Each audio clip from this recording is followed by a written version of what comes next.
monsieur qui était le plus vieux de tous les villages. C'est pour ça d'ailleurs qu'on l'appelait le papé. Vu du haut de mes 6 ans, j'étais un homme grand, sec, comme un coup de vin blanc de la coopérative, et la figure toute plissée, comme une rainette. Pas la grenouille, la pomme. Et alors tous les jours, après le repas de midi, le papé il s'en allait dans les collines qui entourent notre village, et là il marchait, et puis il se penchait sur un brin d'herbe, il s'asseyait sur une pierre, et puis il repartait. Oh coquin, mais qu'est-ce qu'il pouvait bien chercher? Alors qu'on m'avait raconté l'histoire d'Ali Baba et les 40 voleurs, j'étais sûr moi qu'il cherchait un trésor. Et puis aussi, il faut dire une chose, c'est que à cette époque-là, j'étais déjà curieux. Bien sûr, comme en Provence, tout le monde l'est plus ou moins, et que la curiosité, c'est un vilain défaut, personne ne disait que j'étais curieux. Mais quand je posais des questions plus ou moins indiscrètes, ma grand-mère disait à ses voisines, vous avez vu, dites, s'il est intelligent, oh, dis, il s'intéresse à tout.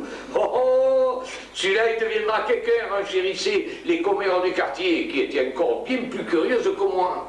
Mais enfin, curieux ou pas, moi, je voulais savoir ce que cherchait le papé. Alors, un jeudi, jour à cette époque-là où on n'allait pas à l'école, j'ai pris mon courage à deux mains, mon goûter dans mon petit panier, et j'ai suivi le papé dans la garrigue. Avec des ruses d'Indiens, oui, parce que j'avais vu tous les films de cow-boy, du cow-boy Tom Mix au cinéma, qui venait une fois par semaine dans le village. Alors vous pensez, les Indiens, je connaissais un bout. Hein. Alors, je me suis approché du papé, et de derrière un buisson, j'espignais tout ce qu'il faisait. Rien. Il faisait rien. Il était assis là, il regardait les anges, il parlait pas, il remuait pas. Jusqu'au moment où il s'est retourné vers ma planque et il m'a dit « Oh Pichouli, alors, tu comptes prendre racine ?»« Oh Dieu, quelle honte !» Ou alors, le papé était plus fort que Tom Mix, ou alors moi j'étais un mauvais indien. Et puis il a continué, il m'a dit, ben approche un peu, viens me dire ce que tu veux. Plus rouge que le caraco de ma tante Berthe, je me suis approché doucement, et les yeux fixés sur une touffe de romarin, j'ai réussi à bredouiller papé. Je voudrais savoir ce que vous cherchez, et comme ça je pourrai vous aider, et puis alors vous me donnerez la moitié du trésor. Un éclat de rire qu'on a dû entendre du haut du Luberon a retenti à mes oreilles. Mais mon gars, je cherche pas de trésor. D'abord parce que je sais qu'il n'y en a pas, et puis ensuite parce que je ne saurais pas quoi en faire. Mais enfin, puisque tu tiens absolument à savoir ce que je cherche, je vais te le dire. C'est un secret, hein. Je cherche des fleurs de lune. Et maintenant, tu ferais bien de rentrer à ta maison, sinon en arrivant, ta grand-mère elle va te donner le martinet. Hein. Fort de ce conseil, j'ai dévalé la colline plus vite qu'un lapeau de 2 mois qui a notre chienne frisette aux fesses. Des fleurs de lune. Je connaissais les coquelicots, je connaissais les fleurs d'églantine qui donnent des gratte-culs, je connaissais les géraniums qui poussent dans un pot sur la fenêtre du facteur, mais les fleurs de lune, j'en avais jamais vu. J'en avais même jamais entendu parler. Pourtant, j'en entendais des choses. Alors, un jour que ma mère m'a donné, comme elle le faisait quelquefois, 5 sous pour acheter des bonbons à l'épicerie du coin, 5 sous, vous vous rappelez? C'était la pièce blanche, avec un trou dans le milieu, sur lequel il y avait gravé 25 centimes. Mais elle m'a dit que 5 sous. Ah, c'est comme ça. Seulement, avec 5 sous, à l'épicerie, bonnetterie, à l'alimentation du coin, du village, alors là, on pouvait avoir un tas de douceur. Pour 1 sou, on avait 2 caramels avec une tête de lion sur le papier. Pour 2 sous, un rouleau de réglisse souple avec une perle de sucre dans le milieu. Et alors pour 5 sous, un gros papa. Le gros papa, c'était un gros bonbon. Je crois qu'il était au miel. Mais enfin, il était tellement gros que quand on l'avait dans la bouche, on ne pouvait plus respirer, on ne pouvait plus parler, et il n'y avait plus qu'à le laisser fondre tranquillement en plissant les yeux de bonheur. Et quelquefois, quand on défaisait l'emballage, on trouvait un morceau de papier sur lequel était marqué « Bon pour un autre gros papa ».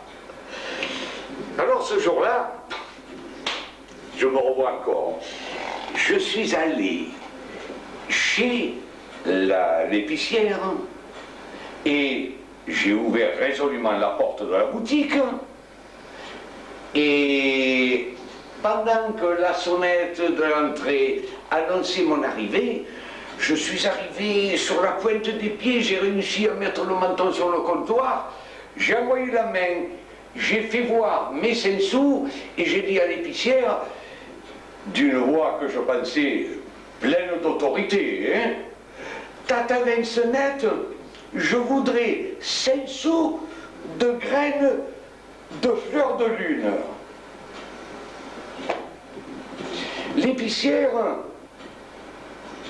c'était ce qu'on appelle une forte femme.